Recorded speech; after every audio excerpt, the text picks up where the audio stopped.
আমার স্কিলে কমতি ছিল। সিরিজ সেরার অ্যাওয়ার্ডটা কাকে উৎসর্গ করতে চায় নাহিদ রানা? কোনো কিছু হেল্প প্রয়োজন তখন ওনার কাছে যাই। ব্যাক টু ব্যাক সিরিজ সেরার অ্যাওয়ার্ডটা হাতে, কতটা খুশি?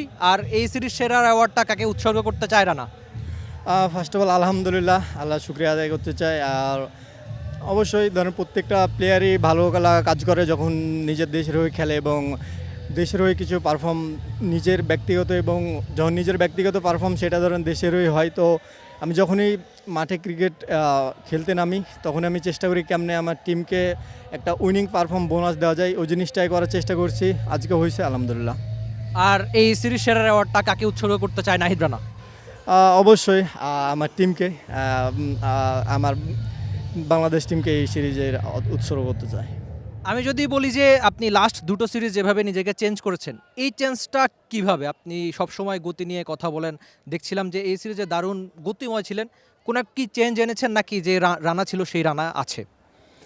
আসলে চেঞ্জ বলতে আমি আগেও হার্ডওয়ার্ক করতাম, এখনও করতেছি। তো বাইরে যে হার্ডওয়ার্কটা করছি এখন এখানে সেই জিনিসটা বেনিফিট পাচ্ছি এবং হার্ডওয়ার্ক করলে কখনো বিফলে যায় না। তো সেই জিনিসটা আমার কাছেও আমার আমার ক্ষেত্রেও ব্যতিক্রম না। তো আমি বাইরে যে জিনিসগুলো আমার স্কিলে কমতি ছিল কিংবা আমার কাছে মনে হয়েছিল যে আমার যে জিনিসগুলো ইন্টারন্যাশনাল ক্রিকেটে ডমিনেট করে খেলতে গেলে যে জিনিসগুলো ইমপ্রুভ করা দরকার ওই জিনিসগুলো বাইরে কোচদের সাথে ইমপ্রুভ করছি।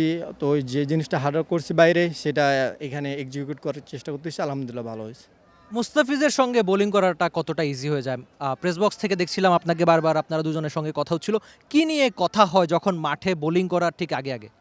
আসলে ওনার সাথে খেলতে পারাটা আমার কাছে ধরেন এক ধরনের ড্রিম বলতে পারেন। কারণ যখন আমি ছোট ছিলাম তখন বাংলাদেশের পেস বলার মানে মুস্তাফিজ ভাই এবং তাসকিন ভাই ওনাদেরই দেখতাম। সো যখন ছোট ছিলাম তখন ওনাদের খেলা দেখতাম, কখনো ভাবি না যে ফিজ ভাইদের সাথে ইন্টারন্যাশনাল ক্রিকেট খেলবো। তো এটা আসলে সত্য কথা বলতে এই জিনিসটা আমার কাছে অনেক ভালো লাগা কাজ করে এবং আমি সবসময় ওনার কাছ থেকে কিছু না কিছু শেখার চেষ্টা করি এবং উনি অনেক বিনয়ের সাথে এসে আমাকে হেল্প করে এবং যেই যখন যাক তাকে তিনি হেল্প করে। তো আমি চেষ্টা করি যখন মাঠে আমার কোনো কিছু সাহায্য প্রয়োজন কিংবা কোনো কিছু হেল্প প্রয়োজন তখন ওনার কাছে যায়, উনি সেই জিনিসটা বলে যে এই জিনিসটা মাঠের মধ্যে এটা করলে ভালো হবে।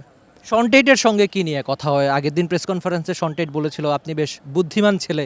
তো শন টেট কি কোনো পরামর্শ দেয় যেটা নাহিদ রানা চেঞ্জ করে লাভ হয়েছে?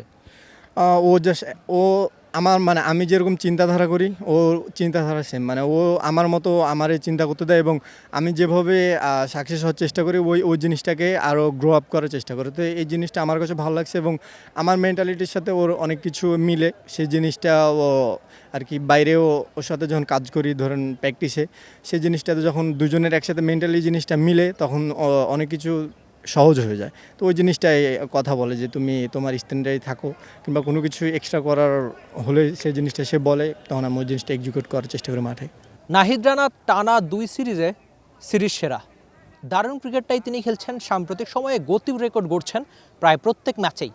একটা ব্যাপার তিনি বলে গিয়েছেন যে এই যে সিরিজ সেরার অ্যাওয়ার্ড তিনি তা উৎসর্গ করে দিয়েছেন বাংলাদেশ দলকে।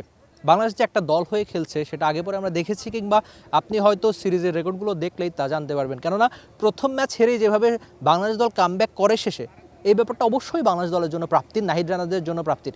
টানা 2 সিরিজে পেসার হিসেবে সিরিজ সেরা অবশ্যই নাহিদ রানার জন্য প্রাপ্তিরা। বাংলাদেশ ক্রিকেটটা যারা ফলো করেন নিশ্চয়ই নাহিদ রানার গতিতে অবাকই হবেন নাকি? Rifat Emil, T sports, Chattogram. For more updates, subscribe to our YouTube channel and click on the bell icon. Follow us on Facebook and Instagram. Download T Sports app to enjoy exciting games and highlights. Visit tsports.com.